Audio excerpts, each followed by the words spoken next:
Hi guys. So this is the part 2 of the OBE. So as a recap, the first recording was until um slide 11. So William Spady. Now, um so far we've learned what outcome based education is, where it came from, and why it has become an important part of teacher education. Okay? But before we discuss the four principles individually, let's first answer an important question. Why is OBE important? What do you think? Why is OBE important? You can type in your answers or feel free to unmute. Okay, so thank you for the answers. So, as you can see there are 5 points as to why is OBE important.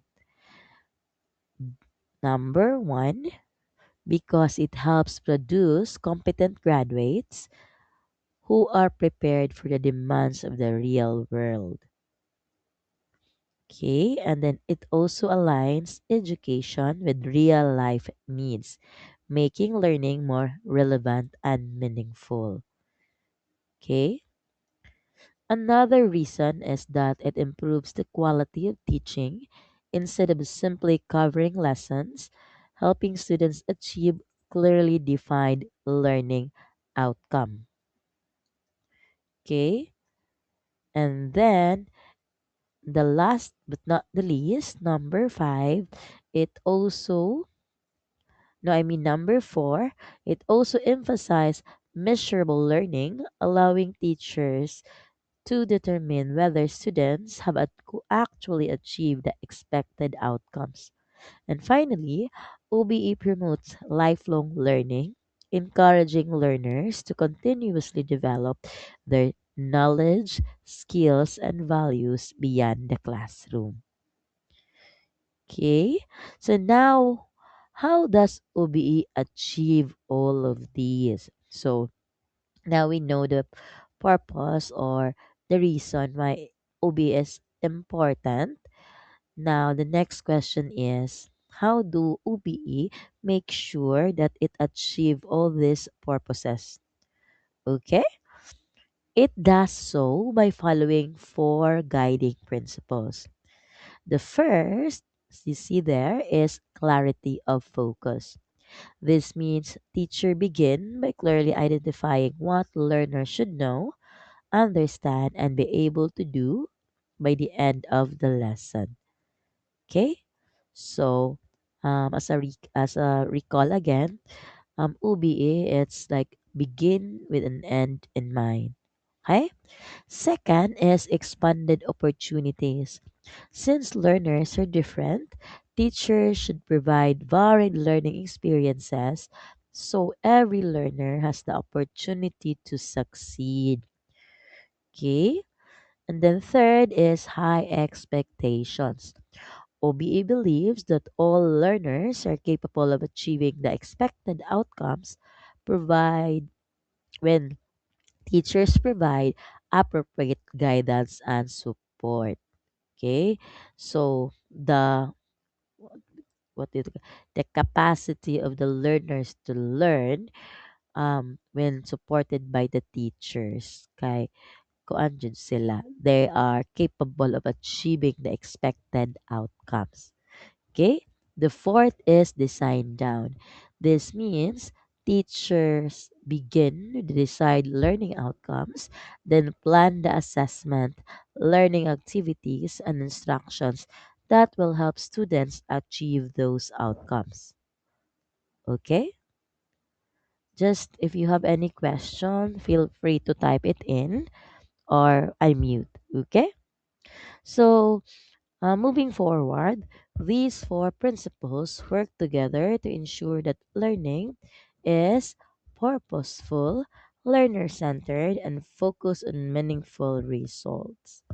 Okay, now let's begin with the first and most important principle of outcome based education, and that is principle one, clarity of focus. So the phase clarity of focus simply means that before teachers begin, they must first be clear about what they want their students to achieve by the end of the lesson. Okay, so objectives. In outcome based education, we don't begin by asking, what topic am I going to teach today? Instead, we began by asking, what should my students know, understand, and be able to do by the end of this lesson? Once the learning outcome is clear, everything else follows. So it always starts with the outcome. Okay? The learning um, activities, the instructional materials, the classroom discussions, and even the assessment should all help students achieve that expected outcome. So, the expected outcome is like the map, okay, through all the experiences that the students will experience in OBE. Okay? For example, if the desired outcome is students will be able to create a simple lesson plan, then our activities should allow students to actually practice writing a lesson plan, not just listen to a lecture about it. Likewise, our assessment should ask them to create a lesson plan because that is the outcome we expect them to achieve. Okay, so this is why clarity of focus is considered the foundation of outcome based education. Okay, so what is the foundation of outcome based education? Of course, the clarity of focus. When teachers have a clear destination, they can design lessons that intentionally lead learners toward that goal. Okay, so the remaining principles build upon this foundation and show us how teachers can effectively help learners achieve those outcomes. Okay, without further ado, let's move on to the next principle. Okay, so now we have Now that we have a clear destination, the next question becomes, how do we help our learners get there? Okay, so from the clarity of focus, from the destination that we want to go to, so how do we help our learners get there? So this brings us to the second principle of outcome based education, which is design down. The phrase design down means planning with the end in mind. Okay. So I think familiar man um um like katong kuan is outcome based education is begin with the end in mind. This one is still end in mind, planning with the end in mind. Instead of starting with the lessons or activities, teachers begin by identifying the expected learning outcomes. Once those outcomes are clear, they then plan the assessment, the learning activities, the instructional materials, and finally, the teaching strategies that will help learners achieve those outcomes. So think of it like planning a trip. Before you start driving, you first decide on your destination. This destination is what we found in principle 1, the clarity of focus. And then now in principle 2, so since you have the destination, you now choose the best route, the transportation, and the stops along the way. Teaching works the same way. If we don't know where we want our students to end up, it's difficult to choose the right activities and assessment. For example, if learning outcomes is Students will be able to create a digital presentation using Canva. Then our lessons should allow students to practice using Canva. Our classroom activities should involve designing presentations. And our assessment should ask students to actually create a presentation, not just define what Canva is. So, practical application. This is the essence of Design Down. Every part of the lesson is intentionally planned so that learners can successfully achieve the expected outcomes. Okay? Now, even with a well designed lesson, another important question remains. Should we expect only a few learners to succeed? Or should we believe that every learner can achieve the intended outcomes? Okay, so let's find out as we move to the third principle of outcome based education, the high expectations. Okay, so as we've learned, the previous principle, design down, helps teacher plan lessons that lead student towards desired learning outcomes. But having a well planned lesson is only part of the process. The next principle asks us an important question. Do we believe that every learner has the potential to succeed? This brings us to the third principle of outcome based education, high expectation. High expectation means that teachers believe all learners are capable of achieving the expected learning outcome. It doesn't mean expecting every student to learn at the same pace or in exactly the same way. Instead, it means believing that every learner can succeed when given the right guidance, support, and opportunities. Okay? As future teachers, our role is not to lower the standards because learning is difficult. Rather, we maintain high standards while providing the encouragement, instruction, and feedback that help students reach those standards. For example, imagine a teacher who expects students to deliver a 5-minute presentation.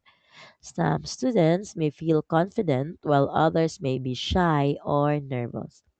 Instead of lowering the expectation, the teacher can provide practice sessions, clear rubrics, constructive feedback, and encouragement.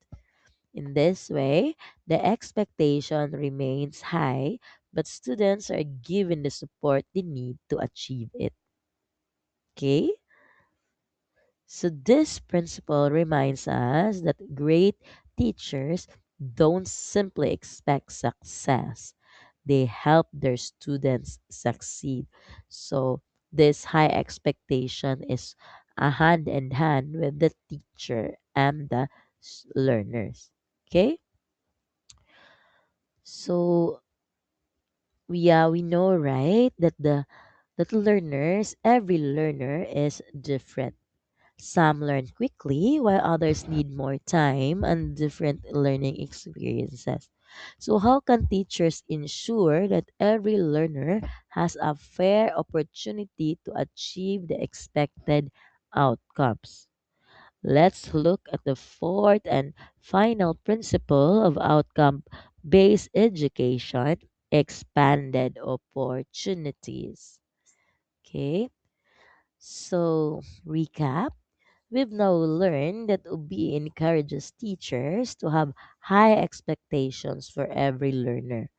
But this leads to another important question.